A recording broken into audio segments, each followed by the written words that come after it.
Lead us, teach us. In the name of Jesus, your Son, our Lord, we pray. 1 Corinthians 6:19 says, your body is a temple of the Holy Spirit. Napakarami, malalim ang kahulugan ng ating katawan, ng ating puso, yung ating pagiging tao ay tirahan ng Espiritu ng Diyos. At bili naman sa Ephesians 4:30, do not grieve the Holy Spirit of God. So nakatira sa puso ng tao ang Espiritu ng Diyos at kabilin-bilinan, huwag palungkutin, huwag pagluksain, huwag bibigyan ng at tatanggalan ng sigla ang Espiritu na nasa atin. How to feel good inside? First of all, be clean. It's very important to be clean. Lalo tayo mga Pilipino, mahilig talaga tayo sa hygienic practices. Kahit ano pa ang kalagayan mo, pag hindi ka nagsipilyo, parang you don't feel happy. So, ang mga empleyado, makikita mo after lunch break, kanya-kanyang sipilyohan sa mga lababo, sa mga banyo, kung saan-saan. Kahit konti na lang ng tubig, ipampapaligo yan. Ano? Kaya, mahalaga clean. But that's physical cleanliness. What more, yung spiritual cleanliness. So be righteous if you want to feel good inside. Listen to your conscience. Listen to the inner voice. Sabi sa 1 Timothy 1:19, some have rejected good conscience and so have shipwrecked their faith. Pagka hindi tayo nakikinig sa konsyensya at dahil may espiritu na nasa kalooban natin na nauuhaw, nadidiliman, nasisikipan, nahihirapan, nawawala yung ating saya, yung ating ginhawa ng kalooban, we don't feel good inside. A bad conscience makes you feel miserable. Kaya mayroong mga tao na kahit na magtagumpay, kung alam nilang nandaya sila, mayroong small voice speaking to them. Kahit na parang mayaman ka, marami kang kinita, pero alam mong may dinaya ka, mayroong nagsasalita sa'yo. Hindi makukumpleto ang iyong kaligayahan. So that's the first requisite for us to feel good inside. Be clean spiritually. And then be nourished by God's Word. Yung po mga bagong-bago sa Panginoon, bagong Kristiyano, bagong nagsimula na mag-aral ng Biblia, ito ang pinagkaiba nila doon sa mga dati na. Lagi sila nagbabasa, nauuhaw, nag-aaral. Kaya merong apoy na mainit, merong sigla, merong lakas na espiritual, yung mga bagong-bago ang relasyon sa Panginoon. Sadly, many people who are already in the Lord for many, many years begin to lose the habit of reading God's Word. Kung minsan nagiging dependent na lang sa mga instant Bible study guides, mga instant inspirational guides, at hindi na talaga napag-aaralan at nababasa yung salita ng Diyos. It's important for us to feed on God's Word. Why? Because there's the Holy Spirit in you. Kung yung katawan natin, pinapakain natin ng physical food, physical drink, yung spirit naman sa atin, kailangan pakainin mo ng God's Word. It's very important. Many people who begin to wonder why they have lost the initial joy of their relationship with God will find that most of the time what is neglected is Bible reading. Yung Bible reading na hindi nagmamadali, yung talagang naghahanap ng katuruan, ng mga utos na susundin, ng mga bagay na dapat tigilang gawin, mga bagay na dapat simulang gawin, at mga pangako na dapat ay angkinin. Psalm 119, 105, your word is a lamp to my feet and a light for my path. You know that light gives comfort. A lamp gives you security. And very importantly, God's word detoxifies. Marami ng uso ngayon. Bismillah, uminom ka ng ganitong herb, uminom ka ng ganong gamot, gawin mo ito, gawin mo yan, para alisin yung mga lason sa iyong katawan. Para daw luminis ang ating dugo, luminis yung ating circulatory system, lahat-lahat ng yan. Pero ang talagang panglinis ng mga spiritual toxins ay yung salita ng Diyos. Daig talaga niyan kahit ano pang gamot ang maiisip mo. Kasi yan ang nagmumula sa puso ng Panginoon. It's not important just to read, but it's very important to meditate on God's words. Kaya dapat talaga ang taong mananatili yung joy sa kanyang puso, yung malalim na kaligayahan, nagbabudget siya ng oras, naglalagay talaga siya ng panahon para magbasa ng salita ng Diyos araw-araw. Kung yun man ay sa umagang-umaga, sa tanghali o sa gabi, kung ano yung hiyang sa inyo na panahon, pero kailangan ipinaglalaban yan. Ang mga taong tinatawag na nagbabackslide, ang kauna-unahan nilang makikita mong gawain sa pagbabackslide, yung hindi pagbabasa ng Biblia in a regular basis. Wala kang makikita na sasabihin mo, itong taong to, backslider or in a backslidden state, o nalayo sa Panginoon na patuloy na nagbabasa araw-araw. Parang hindi pa ako nakakita ng ganon. In fact, stopping reading God's Word and meditating on it every day is the beginning of backsliding. Paano po i-describe ang blessed man sa Psalm chapter 1 verse 2? His delight is in the law of the Lord, and on His law He meditates day and night. Siyempre yung ating mga Bible study leaders, mga preachers, may mga meditation yan later on for the consumption of everybody. Pero dapat meron kang personal meditation. Hindi mo lang iaasa sa teacher, sa preacher, yung pagkain, paglunok, pagdigest ng salita ng Diyos. Kailangan may kanya-kanya tayong ginagawang ganyan. Colossians 3:16, let the word of Christ dwell in you richly.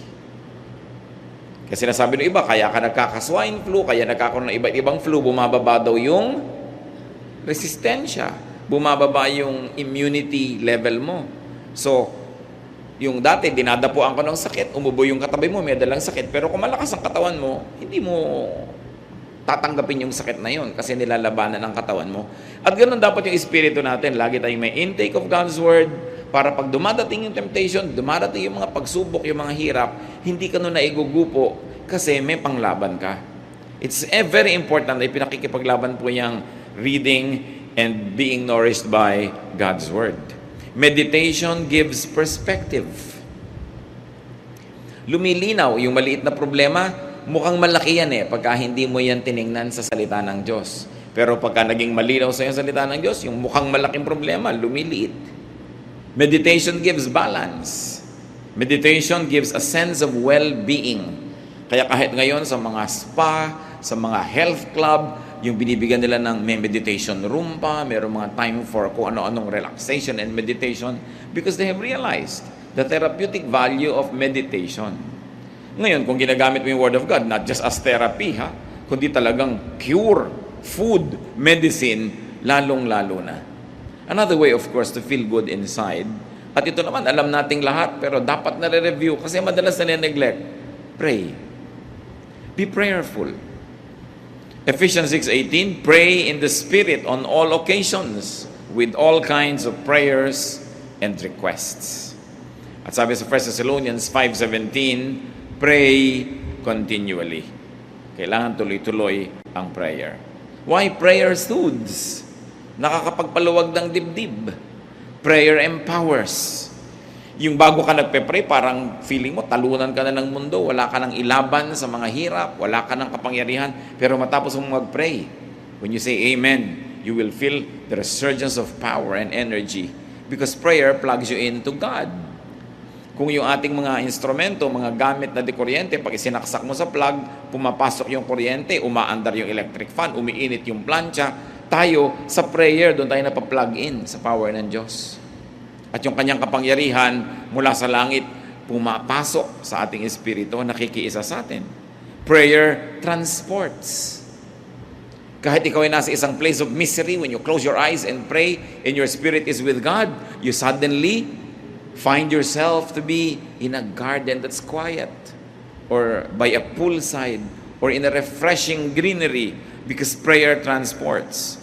Prayer allows us to transcend physical limitations. Prayer, naturally, of course, transforms.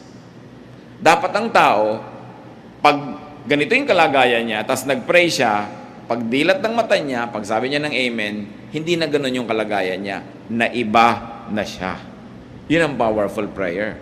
Galit na galit ka kanina, nag-pray ka, kahit sandali, pinag-pray mo na alisin ng Diyos ang iyong galit, matuto kang magpatawad, matuto kang magtiis. Pag dilat ng mata mo, dapat hindi ka na kasing ganun kagalit. Kasi talagang ang tunay na panalangin, nagpapabago. Talagang maiiba yung pati physical makeup mo. According to researchers, yung mga matataas ang presyon, magpe-pray sila, magme-meditate. Pagkatapos ng ilang minuto, kukuhanan uli ng blood pressure, bumababa, nare-relax. Makapangyarihan ng panalangin. Hindi natin kayang maunawaan, so magdasal na lang tayo. Hindi na aarok ng siyensya hanggang ngayon yung hiwaga ng panalangin. Pero ang nananalangin mismo ang nakakaalam nun. Kaya magtataka kayo mga iba, mananampalataya, may daladalang Biblia, sinasabi Kristiyano sila, pero warrior. Laging nagwo-worry.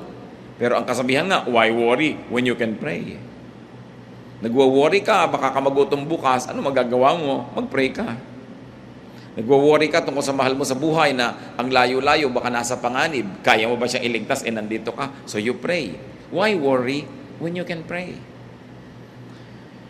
Why continue feeling negative when you can come to God in prayer and ask that God soothes you, comforts you, and that God changes your disposition? Prayer makes you feel good inside. How else do we feel good inside? Be one, inside and out. Eliminate, minimize contradictions within you. Dapat pag nakangiti ang labi mo sa isang tao, pati puso mo nakangiti talaga sa kanya. Mahirap yung nakangiti yung labi mo pero nakasimangot yung puso mo. Yun yung hati ka. Hindi ka sasaya nun. Walang taong hati na sumaya. Kailangan, nando ka sa cause na gusto mo, hindi dun sa labagang yung kalooban.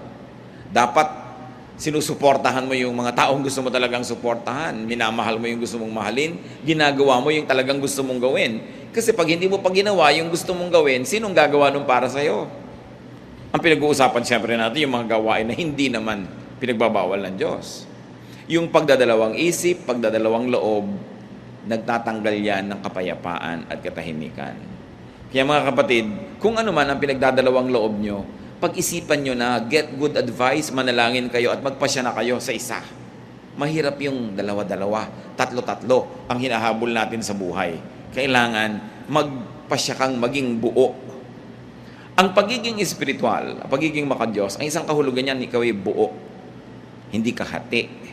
Ayaw na ayaw sa Bible ng hati. Kaya ang sinasabi, a man of a double mind will never expect to receive anything from God. Sabi, if you would like something, believe without doubting and you will get it. Because if you doubt, you are like, any leaf or anything that is being tossed about by the waves. You are like a wave being tossed by the winds. Wala kang direksyon. Kaya kailangan ng tao buo. Hindi hinahati ang puso. Halimbawa, nag-asawa ka na. Buuin mo ng loob mo na yun na yung mamahalin mo. Hindi yung may dumadaan, iniisip mo, mamahalin ko kaya itong dumadaan. Nahahati ang loob mo.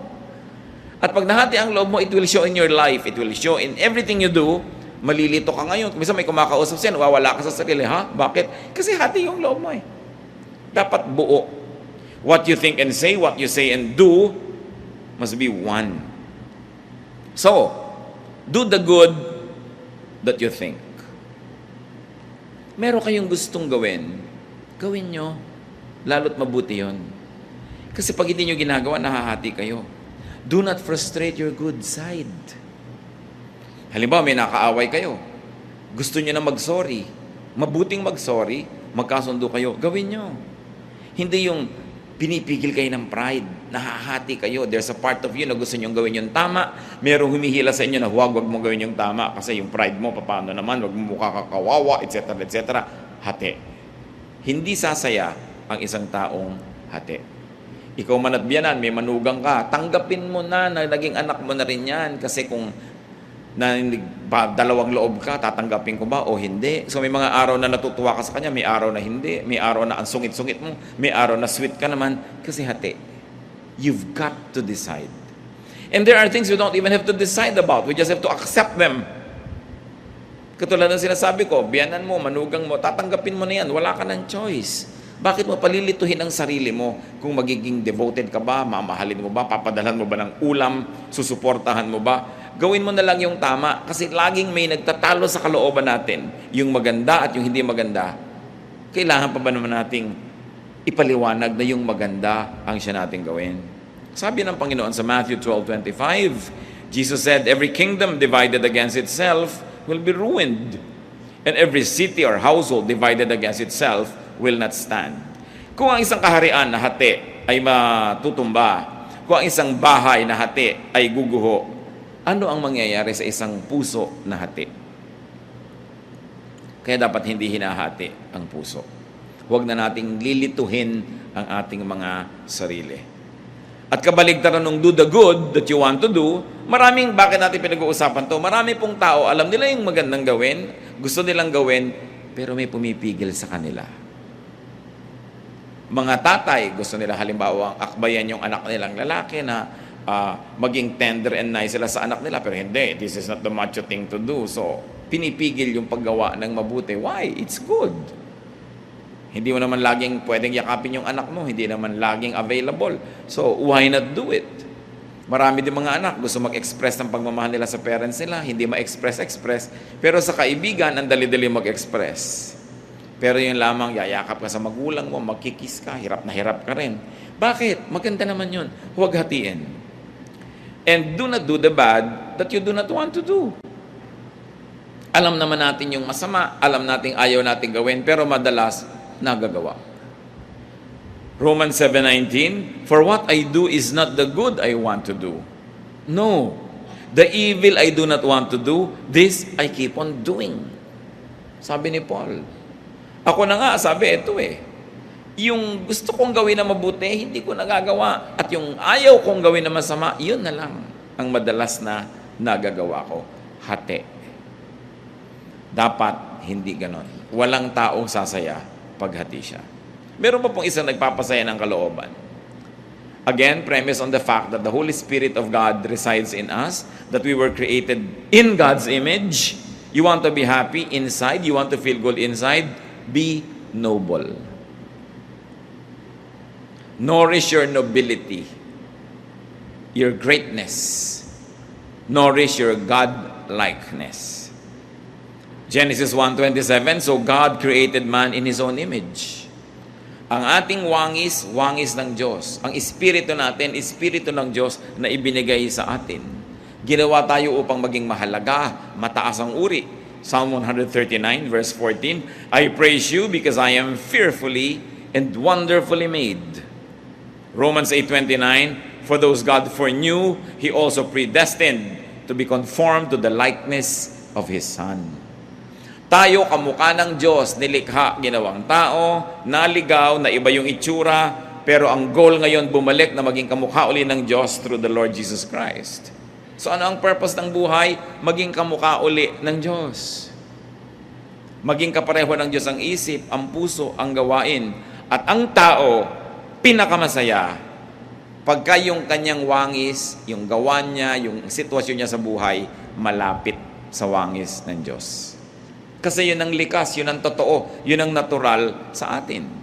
Parang mga baboy, ano ay kinakatuwa niyan? Maglublob sa putik. Kalabaw, ano kinakatuwa? Maglublob sa tubig at sa putik. Kasi yun ang nature nila Baboy sila, kalabaw sila. Diba? Ano ang ikinaliligaya ng ibon? Lumipad. Kaya ibon man may layang lumipad. Kulungin mo at umiiyak. Kasi nature niya yun na lumipad. Anong nature ng tao? Maging kamukha ng Diyos. Kasi nilikha tayo na kamukha ng Diyos, at nung tayo'y nadapa at naligaw, kaya si Jesus ay namatay para sa atin tayo tubusin, para makabalik tayo dun sa daan, pagbalik dun sa pagiging kamukha muli ng Diyos. So what is the goal of life? Christ-likeness. At kung gusto mo to feel good inside, be Christ-like, be God-like, be noble. Maging kagalang-galang. Kaya di ba, pagka ikaw ay dumarating at binibati ka ng maganda, you feel good, ginagalang ka. Pero pag binabastos ka, you feel bad. Why? Kasi hindi natin nature na bastusin. We were created in God's image. Kaya pag binibigyan ka ng halaga, inaalok, binabati ng good morning, birthday mo, naalala, lalo't may regalo, tuwang-tuwa ka. You know why? Because pinapahalagahan ka. Kasi tayo ay mahalaga. Sino ngayon ang taong lulungkot? Yung hindi niya pinahahalagahan ng sarili. Yung pinapayagan niya na maging siya ay basahan dyan. Binabastos-bastos, binabali, wala. Walang taong sumasaya na ganun. Kasi hindi na ating likas. What then should we do? No? How do we become noble and nobler? By making the right choices. May mga gusto tayong gawin na mataas, maganda, gawin natin.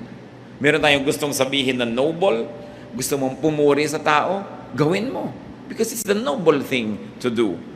Luke 12:12, the Holy Spirit will teach you what you should say.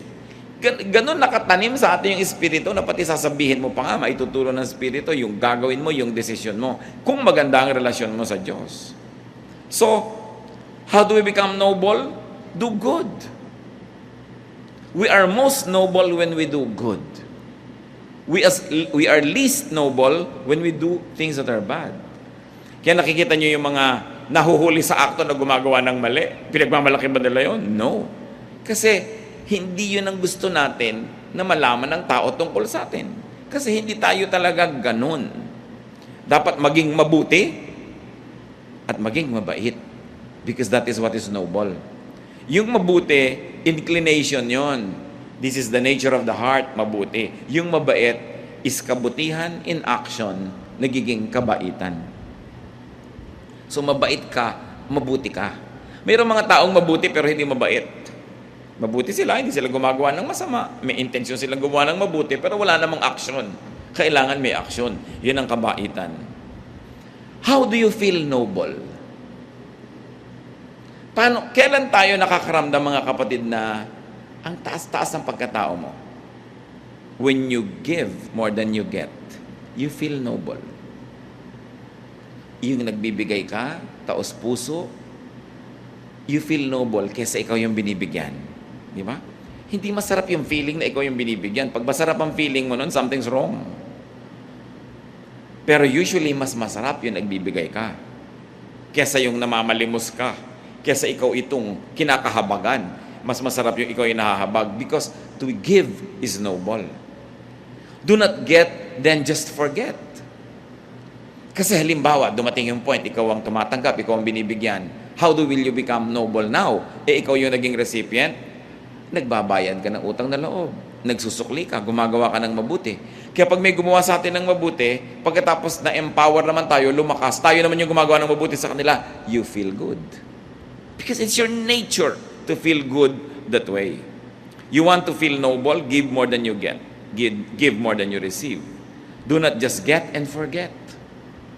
Pagka kayo hingi lang ng hingi, kuha ng kuha, tapos hindi tayo marunong magsukli, gumawa ng mabuti, yung konsyensya nyo, binabagabag din kayo. You will not feel good. Hanggang hindi kayo nagsusukli ng kabutihan. Do not receive what you cannot reciprocate. Mga babae, nililigawan kayo, o ngayon kahit lalaki, naliligawan na rin. No? So, ang mangyayari, huwag kayong tanggap ng binibigay sa inyo kung wala naman pala kayong pagtingin. Hindi nyo naman pala susuklian ng isang kindat o isang holding hand o isang yakap. Wala pala kayong balak isukli o ipalit. Huwag yung tanggapin. Because that is not the noble thing to do. It's important to be noble. And nobility has nothing to do with wealth. May mga tao ang yayaman pero hindi noble ang mga pamamaraan nila. Hindi noble yung kanilang karakter. May mga tao ang hihirap pero ang taas ng pagkatao. Alam mong taong-tao ito kahit walang pera. Walang kinalaman ng pera dyan. And when we are noble in our ways, we feel good. Another way to feel good inside, be classy. Dapat class act. Hindi ko sinabing maging mahal ang damit mo, maging expensive yung taste mo, pero may class ka. What do you mean? Do not do not say, do not think what makes you appear or feel cheap. Meron na ba kayong nagawa na sabi na pagkatapos na nagsisisi kayo dahil nagmukha kayong mumurahin? Huwag niyong gagawin yun. No?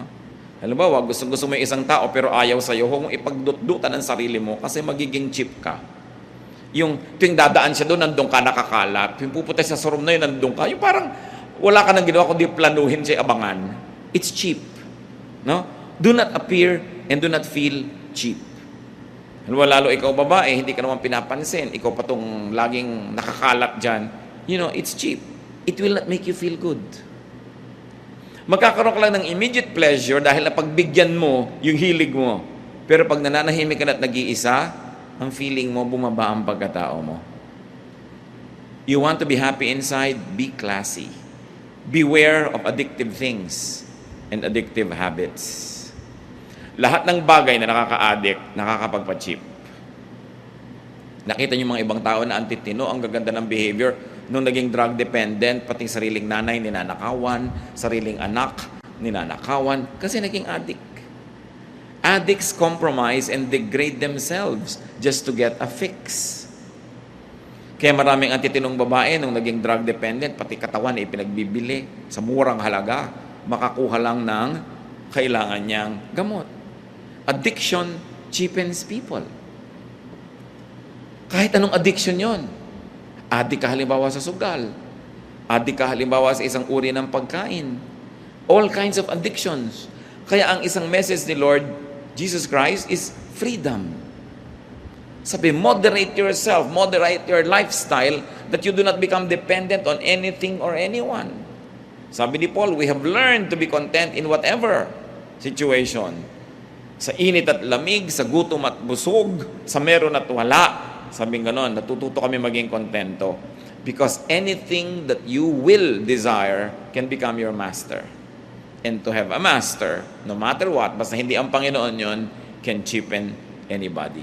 So do not degrade yourself. Isang payo sa mga umiibig, kung talagang ayaw sa inyo, wala kayong magagawa para kayo magustuhan. Habang nandiyan kayo at nagpipilit, lalo lang kayong nakakaayawan. At lalo lamang bababa ang pagtingin sa inyo, lalong lumalayo yung pag-asa niyong magustuhan kayo. Subukan yung talikuran at iwan, baka sakali pa.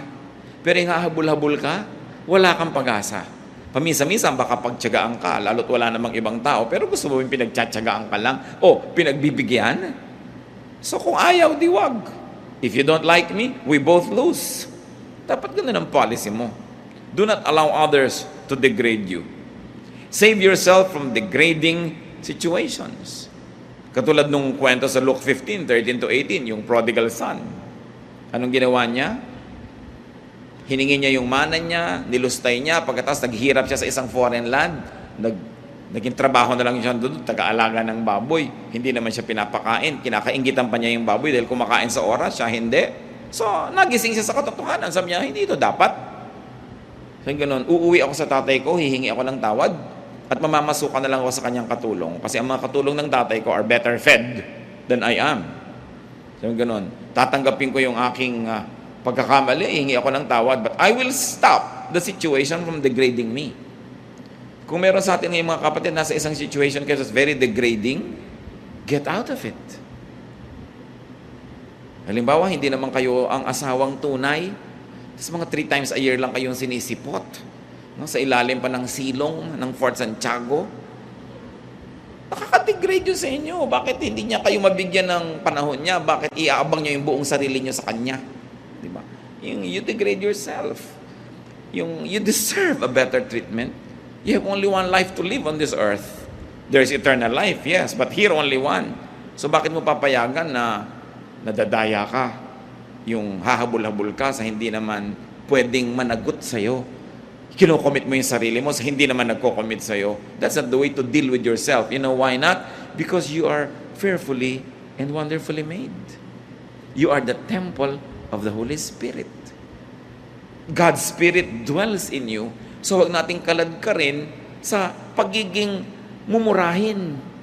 Kailangan pinapahalagahan natin ang ating sarili. Nandun na tayo, paminsan-minsan nagkakalimot tayo, nagkakamali, nabubulag ng damdamin, pero dapat hindi nagtatagal. Alam mo dapat yung ginagawa mo, walang kakauwian. Kung nakikipag-business partnership ka sa isang paraan na talagang yung pagkatao mo, yung paniniwala mo, prinsipyo mo, nilululun mo na dahil hindi mo talaga masikmura, get out of it. You are in a relationship that doesn't have any respect for your personhood and your dignity, get out of it. God has something better for you. Kung minsan nadadaya tayo na yun na lang ang pag-asa natin, akala ng iba, ito na lang magmamahal sa akin, wala nang iba, so hindi baling ginaganito na ako. Hindi yung totoo. Alam ng Diyos ang ating sitwasyon. At meron tayong katapat na mas bagay, katapat na hanap buhay, katapat na trabaho, katapat na profesyon, katapat na kaibigan, kasama sa buhay, kasama sa bahay. Don't settle for what is not very good for you. And those that do not settle for nothing but the best, usually get the best. Kailangan tinataasan din natin yung ating standard.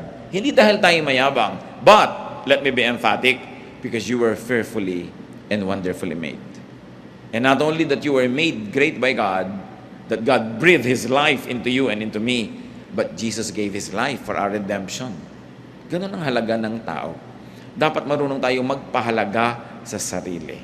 Huwag niyong ipagsiksikan ang sarili niyo sa hindi nagpapahalaga sa inyo. It's unfair to the Spirit that lives in you, and it's unfair to yourself. How to feel good inside? Do not go for desires that compromise your dignity and inner worth. Kasama na dyan yung mga physical desires and emotion. As you can see, related lahat ang pinag-uusapan natin.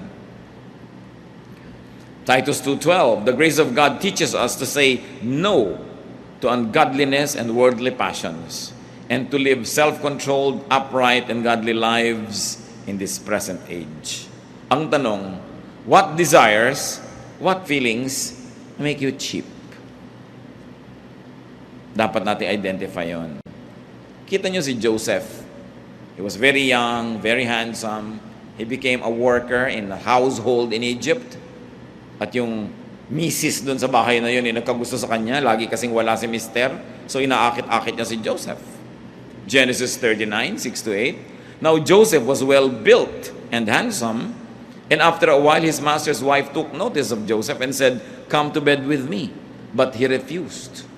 Kita ninyo si Mrs. Potiphar was refused by a slave boy. So why put yourself in a situation where you can be refused? So in a manner of speaking, because of her desire, she cheapened herself. But of course, Joseph being a man must have also the desire. But mas pinahalagahan niya yung dignity niya.